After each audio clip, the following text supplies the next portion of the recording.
Bienvenidos a esta tercera edición de Psicoanálisis para Legos.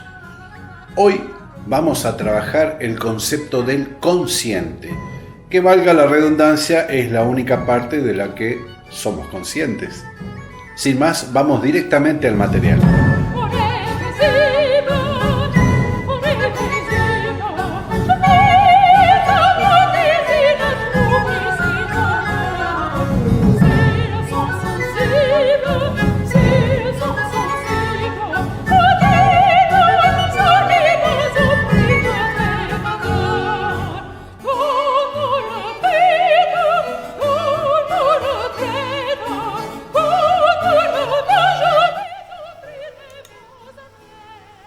Volviendo a las tópicas freudianas, hoy nos toca hablar del consciente.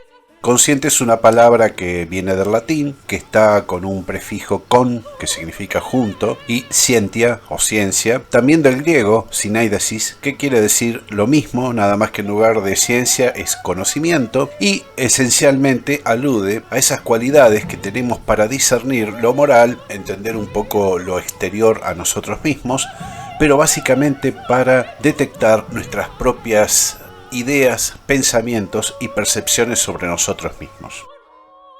Por supuesto, el consciente es lo que nos separa de la realidad. La realidad es lo externo a nuestra psiquis, a nuestro cuerpo, y obviamente vive en un estado presente. Al igual que el inconsciente, que vive también en un estado arcaico presente, el consciente es presente puro. Solamente la adicción del preconsciente nos permite ordenar la línea de tiempo y determinar el pasado y eventualmente intuir el futuro. Como órgano de percepción, cumple la función de distinguir lo externo de lo interno, es decir, nuestra psiquis del mundo. Hay dos estados en la conciencia que son la vigilia o el estar despierto y el reposo o dormir o soñar. Aunque dormir y soñar son dos cosas distintas. En el sueño hay una sensibilidad mayor del preconsciente y del inconsciente porque en cierto sentido la conciencia duerme. No significa que está totalmente desactivada, sino que está en un estado de descanso. El proceso consciente no se inicia obviamente ahí, sino en el inconsciente. Recorre un camino que ya hemos visto, donde las pulsiones, deseos, fantasías, estímulos son filtrados, son reprimidos, son cambiados mediante distintos mecanismos y se transforman en ideas racionales de las cuales tenemos la conciencia y que se nos representan en nuestra mente. Los sueños, por ejemplo, no es un contenido que parte del inconsciente y nada más, sino que en realidad es una compleja asociación de restos diurnos, es decir, recuerdos conscientes del día, más pensamientos conscientes que no han finalizado o quedaron dando vueltas en el preconsciente, es decir, olvidados entre comillas, más la asociación de esas pulsiones, deseos, fantasías, estímulos que se unen con esos restos enumerados y conforman la estructura de la narración onírica. Cuando se supera la censura del sistema inconsciente y el preconsciente, es cuando aparece la alucinación onírica o sueño. Por eso muchos de los sueños, si no la mayoría, carecen de lógica y son un poco extraños, porque en realidad rompen con la estructura racional de la conciencia. El sistema consciente cuenta con filtros que amortiguan los impactos que provienen del interior o del exterior y que son inadmisibles para nuestra conciencia y que van más allá de los mecanismos de represión y de censura habituales. Son los denominados amortiguadores de estímulos o detector. Los estímulos externos, en realidad, aunque son percibidos por el consciente, evocan viejas estructuras arcaicas del inconsciente que en su momento también entraron como estímulos a través del aparato P o aparato de percepción y se elaboran hasta llegar a lo que nosotros creemos que es nuestra conciencia. El funcionamiento del consciente es, como lo dijimos antes, un filtro de la realidad, actúa como una especie de sensor, digamos, autorizado, también como una distorsión de la realidad con el fin de protegernos de ansiedades y conflictos internos, es decir, pueden haber evocaciones de cosas muy arcaicas de la niñez que se reflejan en estímulos que estamos percibiendo en este momento, ya de adultos. Entonces, en cierto sentido, actúa esa distorsión para que no afecte y, digamos, emerja un conflicto neurótico, por ejemplo. Algunos de esos mecanismos se denominan negación, proyección, racionalización, etc.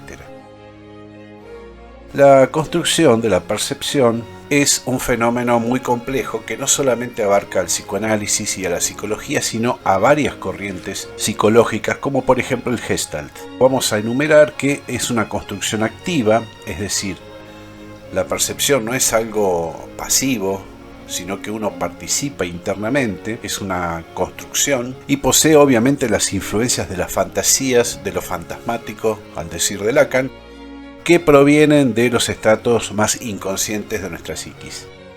La Gestalt, solamente a modo de ejemplificar, es una corriente psicológica que se enfocó en cómo percibimos el mundo, ya que hay una serie de interesantes cuestiones que podemos averiguar indagando en esta corriente psicológica que nos ayuda a discernir, por ejemplo, como esos textos que aparecen a veces en las redes sociales o internet, donde se sustituyen letras por números e igual entendemos el texto. La percepción de la Gestalt, como ya les dije, posee varias herramientas. Vamos a enumerarlas rápidamente para no abundar y vamos a decir que, por ejemplo, hay figura y fondo, semejanza, proximidad, cierre, buena forma, continuidad, etc. Todos estos conceptos no los voy a desplegar aquí porque serían un poco largos, pero conforman la base de nuestra percepción y nuestro manejo de esas percepciones para adecuarlos a nuestra conciencia. Como un agregado más les voy a comentar que en cinematografía se utiliza muchísimo todos estos componentes para la conformación del relato cinematográfico. Uno de los ejemplos más claros que tiene el Gestalt, que también obviamente es un mecanismo de la conciencia, es el reconocimiento de rostros. Ustedes pueden discernir un rostro de un niño, luego ese mismo sujeto cuando es adulto o anciano. Como les comenté, la lectura de palabras incompletas o mal escritas o alteradas con números, la percepción de los objetos, nosotros podemos distinguir un objeto o el fondo, hay unos famosos dibujitos, jarrones que son dos caras, etc. Y la percepción de patrones, que es la base de la inteligencia. Esto es una afirmación mía. Básicamente, la inteligencia es la detección de esos patrones para inferir posibilidades a futuro. Las características de la conciencia como una parte integrante del yo está ejemplificada en este cuadrito, donde habla de su naturaleza compleja, que es mediadora entre las demandas internas y externas, como ya dijimos. Se rige por el principio de realidad, a la inversa del inconsciente, que se rige por el principio del placer. El contenido, obviamente, como es consciente y preconsciente, tiene una base o una elaboración lógica. La lógica la podríamos denominar como un estado de comparación permanente. Es decir, comparamos algo conocido por algo que no conocemos y establecemos ese patrón. La base del humorismo, como lo definió Henry Bergson en 1900 en un ensayo sobre la risa, o sobre lo cómico según la traducción, tiene mucho que ver con eso. El absurdo es la comparación que no es comparable entre dos estados, por eso nos causa gracia. La función del yo y la conciencia es la mediación, la adaptación y la identidad, como ya hemos visto, es decir, la percepción de nosotros y nuestras ideas. Lo consciente es altamente subjetivo, no es algo que se pueda compartir. Se puede a lo sumo intentar compartirlo, pero la subjetividad es tan difícil como establecer si este color es lila o morado. ¿Recuerdan esa ejemplificación? Las cualidades también son experiencias subjetivas del consciente y tienen que ver con la vivencia y con lo que se asocia a esa vivencia. Y por supuesto que todas las percepciones, las ideas se experimentan en primera persona, es decir, en yo. Las ideas de ustedes son de ustedes, las mías son mías, y lo que hablamos y nos comunicamos mediante la expresión del lenguaje, que es una serie de simbolismos que ya hemos visto que tienen significado y significante, apuntan básicamente a tratar de socializar y consensuar esos conceptos. ¿Qué distingue a la conciencia de otros procesos mentales? Bueno, la autoconciencia es la autopercepción y algunas otras cositas más, como por ejemplo el sentido del yo. Cada uno de nosotros, cuando siendo bebés nos convertimos en sujetos al adquirir la palabra, también adquirimos el insight, la autopercepción de nosotros mismos que nos ilumina y nos hace ver como algo separado de nuestra madre, nuestros padres y del entorno. El proceso secundario es un proceso racional y formal y por supuesto tiene una gran diferencia con los procesos primarios o inconscientes en que tiene la capacidad de diferir la gratificación. Es decir, a nosotros nos gustaría determinada cuestión, pero el principio de realidad, la percepción, la conciencia, el yo, el super yo nos hacen ver que no lo podemos hacer. Entonces, de alguna manera nos conformamos y lo postergamos o lo transformamos en otra energía. Eso es muy aplicable, por ejemplo, hablando sencillamente y sin mayores vueltas, cuando un adolescente se enamora de otro u otra y tiene la pulsión sexual. No puede correr y abalanzarse encima. Tiene que, en cierto sentido, acatar la ley de la sociedad que le ha impuesto las condiciones para vivir en el entramado y tiene que sofocar sus impulsos sexuales hasta que se den ciertas condiciones. Eso es un proceso que parte de la lógica y la racionalidad. La realidad, como ya lo hemos mencionado, es un principio que choca abiertamente con el principio del placer y en realidad nuestra vida discurre siempre en esos dos ejes, en ese conflicto entre lo que deseo y lo que se debe hacer. El diferimiento de la gratificación, como ya hemos visto, es postergar esa satisfacción de esos deseos o esas necesidades, pero no necesariamente significa dejarlas olvidadas. Si es una pulsión, regresa. Y si es una necesidad, también va a emerger, por ejemplo, la sed o el hambre. Pero hay herramientas lógicas que nos permiten ir transformando esas urgencias en diferimientos. Y nuevamente hemos regresado a nuestra tópica y reflexionando sobre lo consciente podemos agregar una cuestión menor.